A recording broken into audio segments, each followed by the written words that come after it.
everyone, and welcome to my channel. Today I want to talk to you guys about meal planning, how we do it, and how we keep our grocery bill low every month. So whenever you think of meal planning, you may think write out some meals, figure out what you need, and head to the grocery store. Or like I did in my very early adulthood, is I would go to the grocery store and just blindly buy random things and come home and try to make a meal plan out of what I had bought, and I was spending double or sometimes triple what I should have been spending. You guys can probably hear my kids outside, by the way. They are right out there, right outside that door where I can see them, and they're screaming right now.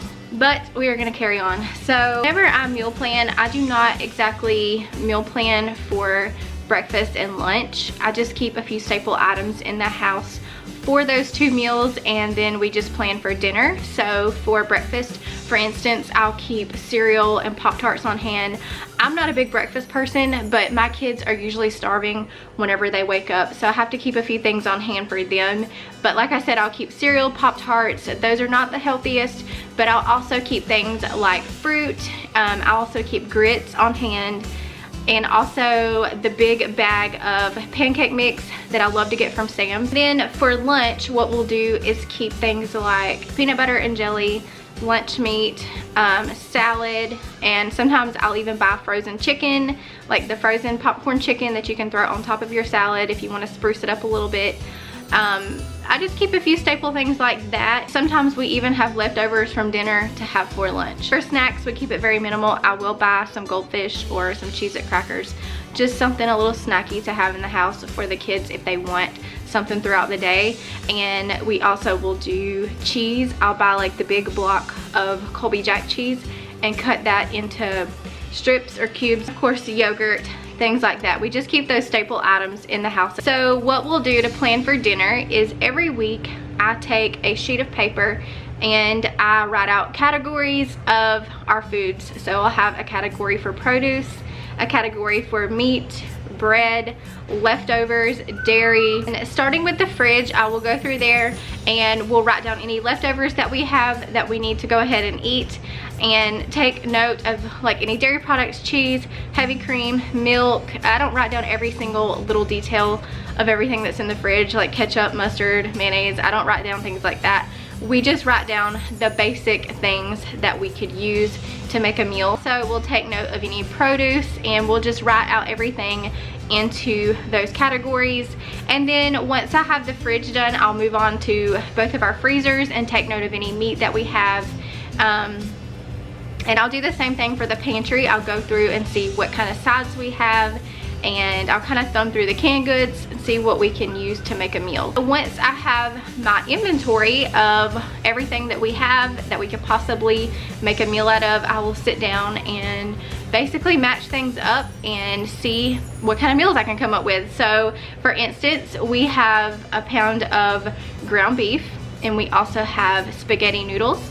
So that tells me one night we can do spaghetti, and it doesn't mean that you need every single item in your house to put it on your meal plan. Since I have ground beef and I have spaghetti, I still need pasta sauce, so I will just take and put pasta sauce on my grocery list. And we also have a salad in the fridge that needs to be used, so we will do spaghetti and salad for that night. Now whenever I say grocery list, oh my gosh, hang on. Y'all stop that screaming. Okay, y'all be nice. Y'all don't hit each other. I don't care what kind of game it is, don't hit. Okay, so I don't remember where I was. Oh yeah, my grocery list. Okay, so whenever I say grocery list, I don't really write out a grocery list because I don't do my grocery shopping in the store anymore. So what I do is I'll pull up the Walmart app on my phone, because I do the grocery pickup through Walmart, and I'll go ahead and add it to my cart. If you don't use grocery pickup, highly recommend it. Not necessarily just for Walmart, but any pickup service that's available in your area. I know Kroger does it. I've never tried through Kroger, so I don't know how well they operate with that, but I've had pretty good success with Walmart. The first time that I had done it, it was like the first 2 or 3 times whenever they were new with it in my area, I did have a couple of problems with them forgetting things. But ever since then, I've not had one single problem, and it's been well over a year now that I've been shopping this way, and I don't regret it. Sometimes people can be a little bit picky about the produce and the meat that they get. Sometimes they want to be the ones to pick it out. I've personally never had any problems with the meat and produce that was handpicked for me. So if that would be like an issue for you, you could just shop for your meat and produce in store and then get everything else through the app. And the reason that I recommend shopping this way is because whenever I would go in store, I would do a lot of impulse buying and buy things that I didn't need. They purposely set those stores up so that you will see things that you think you need and you buy them. I am one of those people that just easily falls into that trap.